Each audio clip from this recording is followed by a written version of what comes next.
Hi guys, this is a 2020 Audi Q3. Today we're going to be teaching you how to sync up your Bluetooth phone to the system, to the MMI system. So first thing you want to do is turn the ignition on.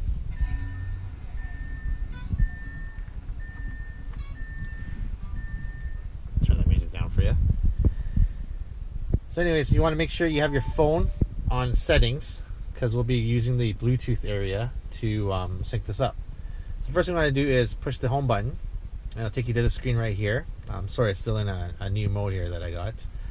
Anyways, we're going to roll over to settings, and what we're going to do is scroll over, and it's going to be connected devices. I'm going to click on that, and basically telephone is here. Click on that, push new connection, and basically it's looking for my phone, and it's the OnePlus, which is what it is. I'll click on that. It's trying to connect, and now my phone has an MMI reading system with the exact same number. So basically on my phone I will push the pair and connect, pair that up, and we should be good to go. And that's how you set up your Bluetooth system, and hope this helps you guys. Thanks a lot for your time. There you go.